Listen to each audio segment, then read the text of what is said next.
Hi, welcome to Matt's Garage. I want to make a color selection because I want to get the engine bay done so I can put the body on the frame. I'd originally chosen a color and I'd given a clue last time. I said one of the words in the name no longer is.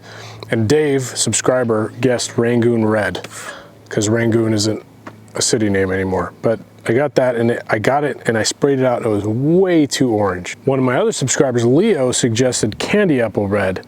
So I got that and I also got this crazy Sublime green paint. It's metallic. So I sprayed these out. I really like this Sublime green. I mean, it is so cool, but I just feel like the red's more classic. It'll stand up over time, but man, maybe the repaint of the Scout. I don't know, I really like that Sublime green color. I like the Candy Apple paint, but it doesn't cover really well as a base coat, so I was a little worried about it.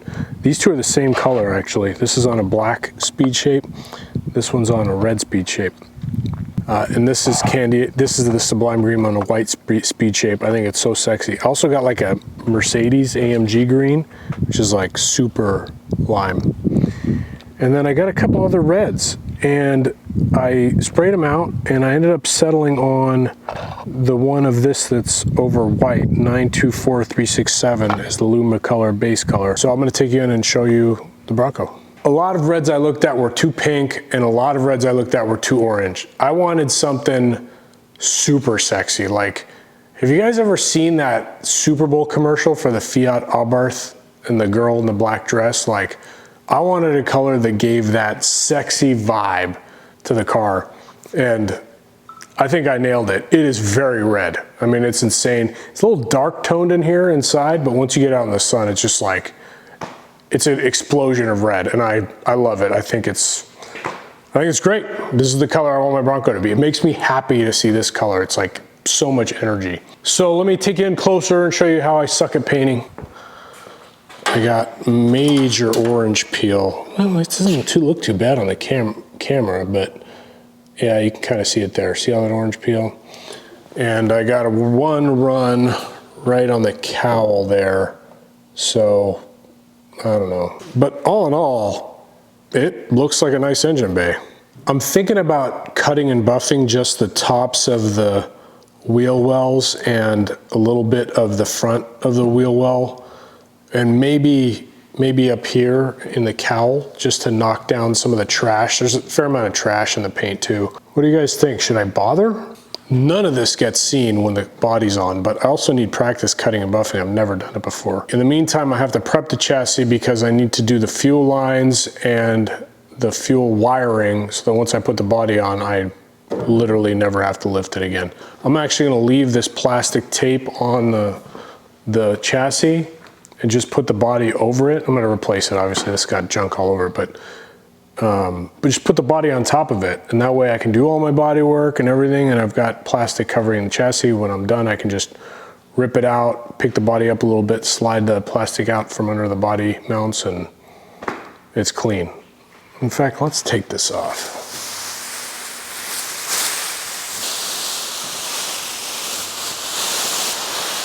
I love a good chassis.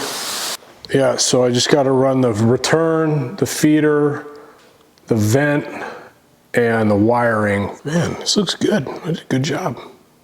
Good job, Matt, good job. Now I gotta find all the hoses and fittings I bought like months ago. Luckily, I marked them like a good boy. All right, that looks pretty good. This is 3/8 inch stainless braided. Actually, I should probably clean my paint table. I mean, look at this. It looks like Bob Ross's deathbed. Magic cleanup elves, go.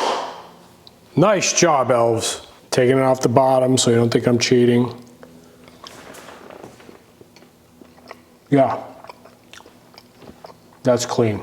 I have never in my life assembled fuel line like this, but I have watched a lot of YouTube like you guys.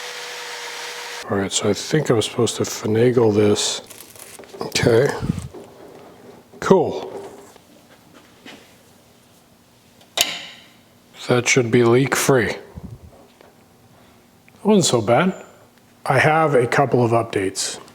Finished up the fuel lines. You can go here, filter, junction, and then I've got a bunch of slack out there. Now, I still have that problem where when I cut them, there's going to be junk in the line. So what I did was put a reminder to myself to disconnect the return and just purge it here, because everything from here back is clean. So I'll just run the fuel pump and purge it, and then I'll have clean lines going back to the tank. So that's good. And then on the vent, you know, just rubber hose, I had to switch from a 1/4 inch to like a 5/16 because that's what the charcoal canister uses. So I'll secure all that up with factory style, these little wire connectors here. I know at the beginning of the video I asked whether I should cut and buff, but my buddy Peter gave me all the stuff I need to cut and buff. So I did cut and buff this, and you can see where I had nibs in my base coat and it broke through. I broke through a little bit on that corner there, but I mean, I don't know if that's what it looks like with a cut and buff, and that's what it looks like with orange peel. So hopefully that difference really comes through in the camera. Maybe if I actually can I do the reflection? That's a reflection of the window with the orange peel. And that's a reflection of the window with the cut and buff. Peter also pointed out I've got some solvent pop in here, and that's probably from me not letting my sealer flash off totally between coats. Also, I've got this other rig, the Scout. I originally had a HEI distributor with the Sniper fuel injection. I decided to go with Hyperspark because I was having some issues, which I'll talk about in a minute. But what I didn't realize is in order to run the Hyperspark distributor, you also need either a CDI box or a coil driver, or you need to buy the ready-to-run distributor, which I did not know. So I wasted a few $100 on that whole rigmarole. So word to the wise, buy the master kit. Okay, I have some questions about the Bronco paint, but before that, I'm going to talk a little more about the Sniper, because a lot of guys you are running Snipers on the Broncos, on other vehicles too. So when I had the HEI distributor, I tuned it, I had the timing all dialed in, and the IAC and all the blah, blah, blah. It would still stall when it was cold. It wouldn't really stall when it was warm, but like when I came to a stop, it would stall, especially downhill in the cold. But downhill backwards for any hill, cold, it stalled, even on flat ground. So that was issue number one. And I couldn't tune that out. Now when it was warm and it went into open loop, then that would stop happening. But in closed loop, it would always do that. The second issue I had was that, well, first of all, it ran amazing on wide open throttle. I mean, made a ton of power, no knocking, like all the beans were there. But the idle was a tiny bit rough, and when I went to go, like I had to give it a lot of gas for it to not stall with the clutch. So I thought maybe it was timing or vacuum or timing springs, blah, blah, blah. So that's why I went to the Hyperspark. But if you guys had those symptoms on a regular mechanical advanced distributor or an HEI, let me know what you did to solve it, or if you're still having the issues, and then I will let you know if the Hyperspark solves the problem once I get the control box. Okay, back to the Bronco paint. I wish you could see this red in person because it looks very different on the camera. It's a little darker in person. My plan is to sort of sand this back down with 600 and shoot it again with the red to get rid of all the solvent pop and then re-clear it. But I'm really only focused on the tops and fronts of the fender wells that you see when the hood's open, and the cowl. Even if I wanted, like I can't get a wet clear coat spray into these areas because I can't get my gun close enough, so it ends up shooting on dry. Do you guys have a solution for that? Because I can't lay down good clear coat in these goofy corners.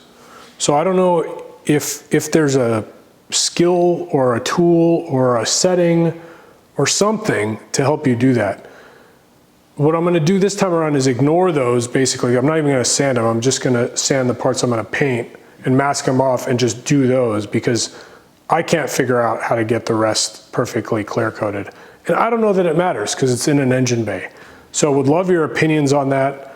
I'm gonna get to this after I get the Scout running and can back it out and get it out of the paint overspray situation. But the chassis is ready for this to go on. I just need to finish this, put this on, and then I can get to the rest of the bodywork. Holy smoke, this is taking forever. I'm sorry, you know, it's life. You know, you have to do, you can't just, you could ship it off and pay somebody $20,000 minimum to do this.